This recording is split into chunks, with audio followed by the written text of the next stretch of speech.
Shabbat Shalom, and welcome to 5 Minutes of Torah with the Beth Israel Rabbi. This coming Shabbat, we read Parashat Yitro. In this Torah portion, the Israelites receive the Aseret HaDibrot, the 10 utterances, otherwise known popularly as the 10 Commandments. While much of the world may believe that there are only 10 commandments, the truth is that we as a Jewish community, we as a Jewish people believe that there are 613 commandments, 613 mitzvot. And according to Jewish tradition, the reception of these 613 mitzvot, the reception of the Aseret HaDibrot at Har Sinai, represent something much greater, something much larger. That is the reception of Torah at Har Sinai.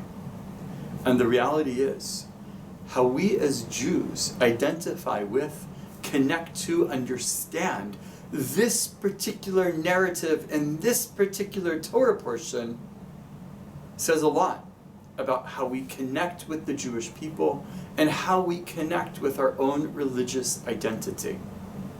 It's a wonderful story with thunder and lightning and what is known as the theophany, the moment in which God reveals God's self to the people of Israel.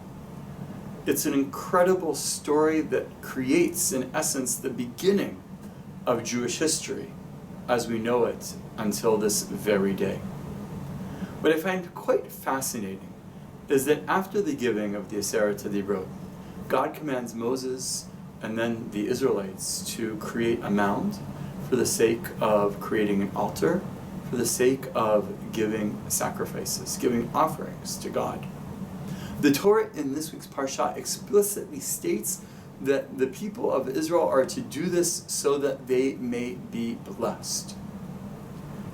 I would take it one step further though, and spin it in a slightly different direction, and say that we need to not only give of ourselves to God so that we may be blessed, but also out of what I've referred to previously as an attitude of gratitude. Out of a gratitude for having just been given the blueprint for a moral and a spiritual life for us as a Jewish people. For just having been given the glue that brings us together historically as a people. When we have gratitude, that inevitably leads to us giving from ourselves to God, to the Jewish people, and of course to those who are in need. I want to encourage you to come to my 3-part series, an evening series, starting on February 24th, and then continuing with 2 classes in the month of April on the concept of giving of Tzedakah. It's going to be a wonderful class and a wonderful opportunity to learn what we are supposed to do in response to our gratitude, to ensure that others and our community are able to function because of the gifts that we provide. Thank you, and Shabbat Shalom.